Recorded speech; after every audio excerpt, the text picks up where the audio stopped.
భద్రాచలం వద్ద 42.7 అడుగులకు గోదావరి నీటిమట్టం చేరిందని లోతట్టు ప్రాంతాల ప్రజలు అప్రమత్తంగా ఉండాలని జిల్లా జాయింట్ కలెక్టర్ పి దాత్రిరెడ్డి విజ్ఞప్తి చేశారు. కొణూరు మండలం కొమ్ముగూడెం గ్రామ పర్యటనలో భాగంగా గ్రామస్తులతో మాట్లాడి పునరావాస కేంద్రానికి రావాలని కోరారు. నెమలిపేట R&R కాలనీలో ఏర్పాటు చేసిన వైద్య శిబిరాన్ని సందర్శించి సీజనల్ వ్యాధులపై అప్రమత్తంగా ఉండాలని సూచించారు.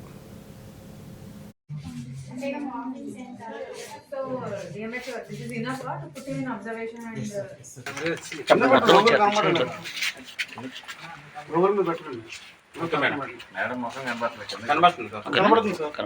నమస్కారం అండి.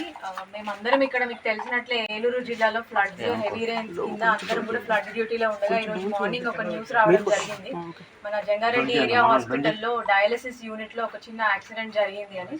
అయితే నేను రావడం ఏంటంటే యాక్సిడెంట్ జరిగిన అఫెక్టెడ్ పర్సన్ ఎలా ఉన్నారో చూడడానికి వచ్చాను, అలానే ఏం జరిగిందో తెలుసుకోవడానికి.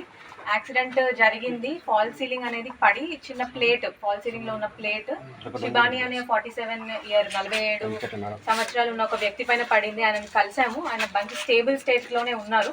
ఒకసారి ఆయనకి స్టిచెస్ పడినాయి తల మీద. ఒకసారి అది మొత్తము ఆయన నార్మల్ అయిన తర్వాత ఫర్దర్ CT టెస్ట్ అవి కూడా చేసి ఆయనకి ఎలాంటి సపోర్ట్ కావాలో అవన్నీ అందిస్తాము. అది కాకుండా ఈ ఇన్సిడెంట్ గురించి ఇంకా ఫైనల్ రిపోర్ట్ రావాల్సి ఉంది.